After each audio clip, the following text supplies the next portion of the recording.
I walked to the dining hall to drop off the dishes so Kirumi could wash them. While I was walking back, the feeling of shame came over me again. I didn't even notice that Kokichi wasn't feeling okay. I wish I could have figured it out sooner. I'm such a damn idiot. I'm so glad he's eating again. He wasn't eating before and he could have. I shouldn't think like that. Shuichi? Kokichi asked while I walked into the room and looked over at him confused. Kokichi got up from the seat and walked over to me. He moved his hands to my cheek and wiped away my tears. I didn't know I was crying until I felt his hand on my face. Are you okay? He asked, looking guilty. I immediately took him into my arms and let out the tears building up in my eyes. It's not something you did, Kokichi. It was something I didn't do. I whispered into his shoulder, trying to calm myself down.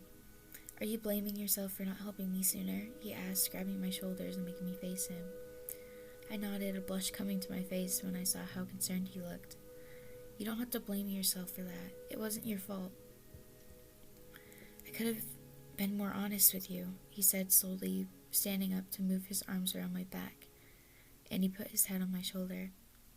I don't think it was Kokichi's fault. If I was in his situation, I would have done the same thing, and I have done the same thing. It's okay, Kokichi, it's both of our faults, I said, moving my hand to wipe the remaining tears on my face before placing them back on his hips. I placed my head on top of his and took a deep breath, knowing that now I had Kokichi in my arms. Now I could help him. Now I could be the best boyfriend I can be. Ding dong, bing bong. The nighttime announcement went off, interrupting Kokichi from responding. Nighttime seemed to come faster after being at the school for a while. I moved back from Kokichi a bit to look up at the monitor. Hey, Ultimates, Monokuma announced. I hope that you guys had fun today, Monofian said with a sweet smile. Because it's time for you guys to get the fuck to bed, Monokid shouted at us before the monitor abruptly shut off. Guess it's already 10 p.m. We should get you back to bed, Kokichi, I said, turning my focus to him. He looked at the ground, making me think he was already getting sleepy, or maybe he was sad about something I said. But what could he have gotten offended by? I think he could tell I was overthinking again because he grabbed my cheeks and made me face him. Shuichi, I had fun today. Playing cards with you reminded me of a good friend of mine. We used to play cards all the time, and he even taught me some of the tricks I know. I love that you wanted to spend your free time with me, so thank you, Shuichi, he said, moving his face into my chest. I could feel his breath on my chest, making me give an adoring smile at him. I had fun too. We could do that again tomorrow if you want to, I said, putting my head back onto his. I spoke into his hair, feeling him lean into me more and shudder under my touch, making me smile.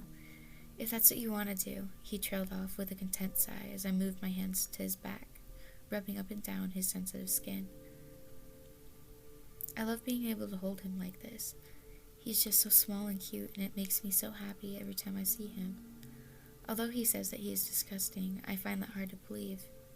He can be so gentle and so kind.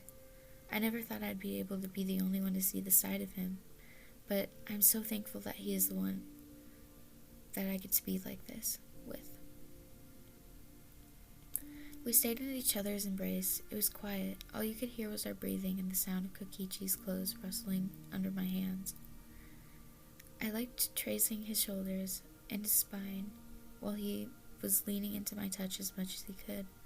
It made me smile knowing that I was able to make him feel good, and that at least somewhat happy with me. Shuichi. He started falling into me, making me slowly guide him to his bed and lay him down.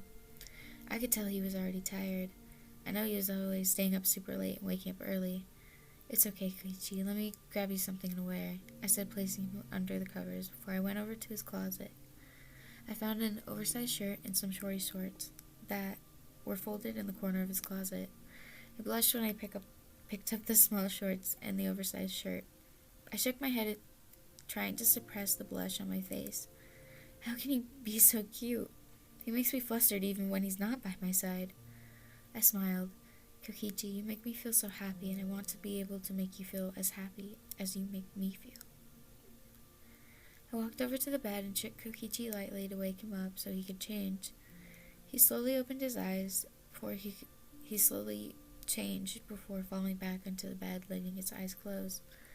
I took off my jacket and shoes and slipped under the covers on the other side of the bed before I scooted close to him, snaking my arms around him. He moved his hands around me and moved his face into my chest, mumbling something before I could hear his soft snores again. I planted another kiss on his forehead before I let myself fall asleep with Kokichi safely in my arms.